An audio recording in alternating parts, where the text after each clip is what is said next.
After Saturday's win over Northwestern, Wisconsin is 7-2. They're sitting pretty in the West Division. 3 games left. Illinois at Purdue, then Minnesota at home. Win those games, the division is yours. And a trip to Indy is yours. And you win that game, you're playoff bound.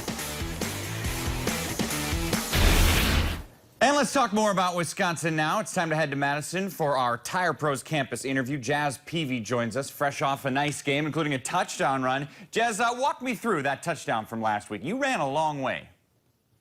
Well, yeah, I mean, I got the ball, turned the corner, and just one of those situations where there's a lot of green grass and open field, so it was just really just making the right cutback and seeing that lane and just using some speed to get in the end zone. How would you describe your role on this team? Someone to help get these first downs, move the chains. I feel like it was just one of those things where maybe not too many big plays, but big plays come and go for me, and it's just feel like I'm one of those guys to help get first downs and keep these offensive drives going to get in the red zone and score some points. Because you're not just, you know, a standard straight-up wide receiver. You'll get the ball on an end around or what have you. Oh, yeah, for sure. I mean, I feel like I'm a guy with a lot of speed and open field. I feel like I can make plays happen. So, I mean, however I can get the ball in my hands, I feel like I can make things happen. What are the reasons the coaches have told you guys for playing 2 quarterbacks in a game? The reasons they told us? No, they haven't told us any reasons. So, I mean, just from a wide receiver standpoint, it's really just whoever's back there, just try and make them right with whatever ball they throw or whatever plays they call, just go with them, and whoever's in there is always going to be a leader for us. So, I mean, there's no really explanation for why we run 2, but whoever it is, I know it's going to be a guy back there I can trust. And I'm sure you trust and like both Alex and Bart, but what are the differences when either one of them is in? You don't notice like too many differences or anything like that, besides one's right and left-handed is like the most obvious, but I mean, just their personalities are slightly different, but they're both still 2 goofy guys, but they're really, you know, they both show a lot of love for this program and they put in a lot of work. So, I mean, there aren't too many differences, really. All right, so when you described them, you said right or left-handed, and then you said goofy. How are they goofy?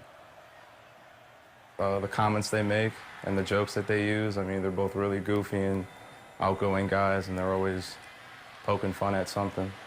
And you don't think it's not weird when a ball rotates from a right-handed thrower versus a left-handed? Don't even notice it, really. Really? To be honest.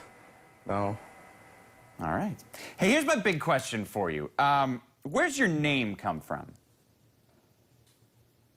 So my dad's name is Jeff, and back in high school, supposedly his nickname was Jazzy Jeff, if you're a Fresh Prince of Bel-Air watcher or anything like that. So I recently found out that my mom was the one that decided to put 2 and 2 together and give me the name Jazz, but I believe it originated from my dad's nickname. So, like on your birth certificate, your full name is Jazz? That's it, Jazz. That's awesome. Do you have any nicknames besides Jazz? I mean, that's kind of a nickname in itself. I was just about to say, I mean, everyone feels like that's a nickname as it is, so I mean, I just kind of stick to that. Have you become a fan of Jazzy Jeff's amazing sounds? Yeah, can't deny him. No, why would you want to deny he's Jazzy Jeff? Makes perfect sense. Describe for me what it's like facing the Badger defense in practice. It's annoying. It's frustrating sometimes. Very frustrating. I mean, it's a solid group of guys. I mean, guys go down, and anyone who comes in, it's going to be, you know, just as bad, if not worse in another way. So, I mean, it's frustrating going against them, but, I mean, it's relieving knowing, you know, like they're a great defense. Who's got the best hair on your team? Let's see. Might have to go with one of the mullets. Whoever's got one of the mullets, that might be John Dietzen or my guy Vince Beagle. If you can pull off a mullet in this day and age, I mean, I give you props for that. Sitchy, Edwards have some fun hair too. You got some nice locks. Yeah, I feel like, yeah, they've been getting there for sure. Are you top 10 on the team? Oh, definitely top 10, top 5, for sure. Corey Clement could have been. Be modest. What's that? No, not Corey. Corey cut his hair. Well, you cut it. That's what I'm saying. Yeah, he messed up. He should have kept him going. Yeah. We don't like him anymore, do we? least I don't. Yeah, that's fair. That's fair. And before we let you go, there's been such a great season for you guys. Give me the highlight. What's been the best part of this year thus far? Highlight, I'd say playing Ohio State. That was the highlight. Even though we lost it, I felt like we showed a lot of people and even ourselves that we can, hang with anyone in this country. So I feel like that was definitely one of the highlights for me, and I feel like that should have been a big confidence booster for myself and this entire team. So knowing that we could hang with them, I feel like that's a pretty big highlight.